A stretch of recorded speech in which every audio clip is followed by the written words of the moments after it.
In this brief presentation, we're going to try and give you a working definition and some easy to understand concepts about a thing called the return on investment, the ROI. It's one of the most misunderstood and poorly handled issues that we find in the Diploma of Business course.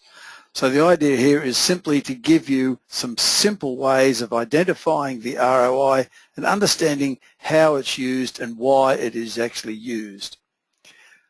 The ROI, it is simply a means of analysing costs and expected returns over a defined period of time. The part that most people forget to include is this over a defined period of time. This is a way of getting everything, getting varying opportunities and evaluating them over a common denominator, which is time in this particular case, as you'll see. At the end of this particular session, you're going to be able to describe the three essential elements of the return on investment. They are costs and benefits and time. Between them, costs and benefits can in fact give you an idea of profit, but we'll keep them in their three parts: costs, benefits, and time. You're going to correctly calculate the ROI, but for the purposes of this particular course. It can be a very complex situation, it can be a very complex thing when it's used by finance managers, it's used in MBA courses and the like, but we're just trying to give you a simple, bare bones understanding of how it's calculated in its simplest form and how you can actually use it to help you to sort out different opportunities and different projects to come to fruition. We're going to show you how to use the ROI, the return on investment, as a tool for simple financial comparisons. We'll come back to these right at the end of this webcast. First and foremost, let's turn you into the finance manager at a particular organization. You are the finance manager, and from day to day, you face various dilemmas. One of those dilemmas is to spend or not to spend. That is the question. Some people might be telling you, hey, let's just leave the company's money in the bank. Let's be very safe about all this and just stick it in the bank. Others will be saying, no, let's use what we've got and other money as well so that we can in fact get into a particular project and realize some opportunities. Somebody else will jump in and say, look, we've got this project that should be done, and still others will come in with other projects. So you as the finance manager have got this dilemma. You're the one who has to work out, what are we going to do with our money, with the company's money? How are we going to get the best for it? And one of the things you need to do is to make like-for-like time comparisons. Like-for-like time comparisons. So you bring them all down to the lowest common denominator of time so you can compare the different opportunities. Let's have a look at some various things that can occur. One of the things we said you must look at is all the costs of a particular project over a defined period of time. Or in this particular case, we've taken an opportunity that's going to cost about $300,000 in its first year. And then from there onwards, it's just sort of a maintenance figure that is going to be paid, and the continuation of payments of salaries and the like all the way through, so that this big spike in cost is where you set up, then it levels off, trails off to be just an ongoing maintenance sort of cost. The other thing we look at is the benefits. So the cumulative yearly benefits need to be looked at as well over the same period of time that you're looking at this particular project or the opportunity. So you can see here, starts off with nothing, slow rise at the start, the first one, but then it picks up speeds, picks up momentum over the remaining 4 years of the project after it's been commenced. So it's a 5-year project that you're looking at. You looked at the 5-year costs. We look at the 5-year benefits as well. And one thing we can do there is put them both on the same chart, put them both on the same scale. So here we have in red the costs. There's our $300,000 first year, slow growth on the way through. There's our benefits, starting from nothing, working its way up, accelerating until we have quite a large one. Look at the difference between the benefits and the costs, cumulative benefits and costs, as you get further and further along the whole process. But here you can see the costs significantly outweigh the benefits until you get to this point here. Now this point is known as the break-even point. That's where the benefits and the costs are the same. That's where the whole thing breaks even. Here you'll find that this particular opportunity, this project, breaks even just after about 2.5 years. But let's put some numbers on this so that as a finance manager you can actually see how some of these things can work out. We're going to look at this thing called the return on investment. Now, the return on investment has various components. First component is the expected profit that comes over the set period of time. Remember, profit is the amount of income minus the total costs involved. That gives you your profit. So income and costs are the benefits and costs are the two items there leading to a profit over the set period of time. Now, over that same period of time, over that same set period, you're going to look at the expected costs, all of the expected costs. Well, you've already done that because that cost and that cost figure, they are the same. Okay, so the cost element gets two whammies in this one, two goes at it. One in calculating profit, then one, the second one when it's being used in its own right, as you'll see shortly. The calculation is very simple. Firstly, you divide the profit by the cost. So A divided by B, that's going to tell you how many times over this set period of time, how many times the cost is going to be covered by the profit, not by the income, but by the profit. Make sure you understand that. The calculation is about profit divided by the cost, not income divided by the cost. Now, you multiply that number that you've got, where you divide the profit by the cost, you multiply that by 1. Now, if you multiply anything by 1, you are not changing it at all. Another way to express the number 1 is 100%. So you multiply this number that you've calculated here in part 1, you multiply that by 100%. And all that does is gives you a chance to introduce the percentage figure in your calculations, in your representation. Okay, you then divide the number of years, you divide by the number of years that are in this set period. So if the set period's 5 years, you divide this percentage number by 5. If it's a 3-year period that you've done all your calculations, well, you divide this percentage by 3. So that gives you a per year simple average that you're going to be using to compare various opportunities.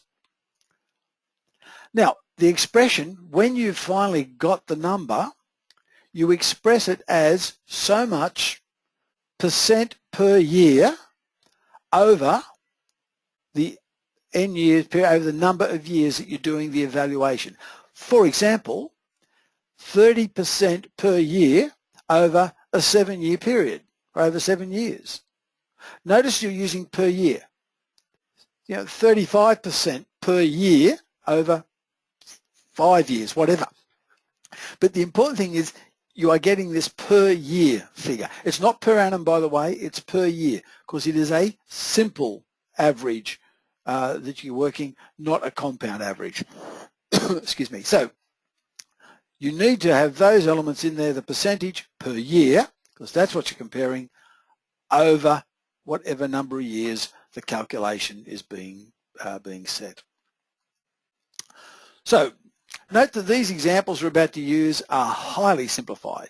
In the real world, There are many other items that need to be considered. But we're just giving you this ones, or working on these, to show you how some of these things can operate. So we're going to try a worked example. Here you've got a company expects to spend $15,000 to bring a new product to market. Okay, so up front, you've got to spend, make changes to the premises and buy the equipment, whatever. $15,000, and that's what it's going to be to bring a product to market. It's predicted that this new product will add an extra profit, okay, not extra income, but an extra profit of $52,500 over the first 3 years of sales. So here we have a profit figure, which is income minus costs. Here is our cost figure, and here is our time, 3 years. So we are now in a position to go and calculate what is the return on the investment that's being made. So the return on investment, we're going to spend, in this case, $15,000. And we're expecting a profit of $52,500 for the spending that money. So the profit as a percent is simply 52,500 divided by the 15,000, and you multiply it by 100%, simply to introduce the percentage figure. That profit percent then becomes 3.5. So in other words, 52,500 divided by 15,000 is 3.5. Multiplied by 100% gives us 350% over the 3 years. In other words, over the 3-year period that we're getting these profits, we've only had to spend $15,000, so the cost is covered by profit to the tune of 350%. To do our return on investment calculation, we need to turn this profit percent over the 3 years into a per year figure. So we simply divide 350% by 3. That gives us 116.67% per year over 3 years. The per year figure is extremely important there, okay? And you put that in just so that people know the period of time over which you've done your calculation. And by the way, if you can get something that's going to get you 116.67% per year as an ROI, you'd probably just go straight into it. That's a huge one, as you'll see. It's not uncommon for places to say, look, don't even think about going into a project or an opportunity unless you can see a minimum of 30% per year over a 5-year period or over a 3-year period, whatever it is. A lot of companies actually stipulate in their policies and procedures the minimum acceptable return on investment figure. And 30%, by the way, is not a bad one. Let's have another look at another project. We'll call it Project Alpha 235. I've got no idea why I chose that number, but anyway, that's just give it a project name. Let's say we're going to take different selling price of some units, some things we're going to be selling, some widgets. And the widgets are going to sell for $210 each. Our marketing people have come back and our sales people have said, look, over the next 3 years, we anticipate sales of 10,000 of these widgets over the 3-year period. Now let's have a look at some of the costs involved. Well, we anticipate marketing costs of $100,000. Staff costs $140,000. To get this up and going, we're going to have to spend $300,000 on capital equipment. The material cost price is going to be $70 per unit. Per unit. Okay, that comes very important later. We might have statutory and legal costs, $15,000, environmental levies, $10,000, whatever. Either way, you need to carefully identify what are the income figures and what are the costs, so you can do some more calculations. Because return on investment measures profit against total costs within the set period of time. Okay, step one. We're going to calculate the total income, not profit. This is calculating total income. 10,000 units at $210 per unit, that's 2.1 million. $2,100,000 of income will be coming in as a result of this. Now, our total costs. Well, if we're going to be selling 10,000 units over the 3-year period, the material costs are going to be 10,000 times the $70 per unit. So our total costs just on the materials is $700,000. A lot of people forget to include the cost, unit cost, when they do this particular exercise of calculating return on investment. When we look at the other costs that are involved, these are the ones from the previous slide, from marketing costs, staff costs, capital equipment, statutory and legal, and environmental levies. Okay, they're taken straight off the previous slide, but hey, we now have to include the materials cost as a total. That becomes your $700,000. That's where it goes. Therefore, all up, your costs over that 3-year period, based on that anticipation of 10,000 units, is going to be $1,265,000. Therefore, first now we're going to do is calculate the profit over the 3-year period. So the profit is the total income or the total benefits minus the total costs. So if we've got income or benefits of $2,100,000 and we take from that our costs of $1,265,000, that means that our profit is $835,000 over that 3-year period. Okay, let's have a look. Let's talk about ROI figures now, return on investment. Profit, $835,000 over 3 years. Costs, $1,265,000 over that 3 years. See, this $835,000, that's a darn sight less than the $2 million that we had, $2.1 million, just talking income, because it's profit that we're interested in here. So again, profit, $835,000 over 3 years. Costs, $1,265,000 over the 3 years. Therefore, the return on investment is $835,000 divided by $1,265,000, turn it into a percentage, then divide by the number of years in the calculation. So it's there, $835,000 divided by $1,265,000, express that as a percentage, and you divide by 3, which is 66% divided by 3 years. Alrighty, so this isn't 66% per year, this is 66% over 3 years, giving us 22% per year over the 3-year evaluation period. Now, that is the figure that falls well short of a lot of ROI minimum calculations that companies might demand.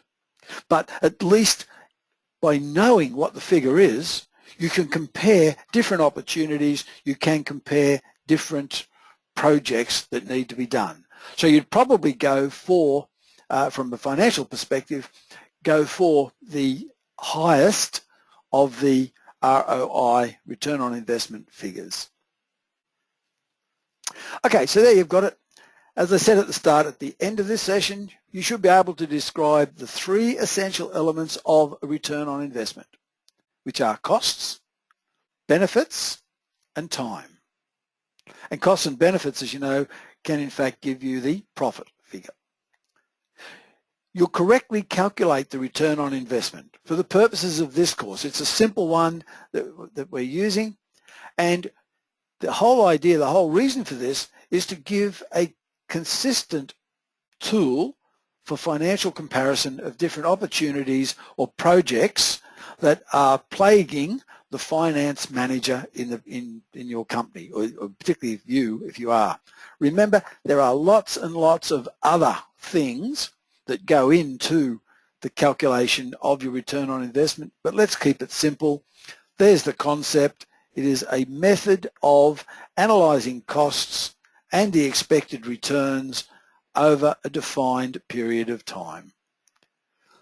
So I hope that helps you wade through some of the material involving return on investment.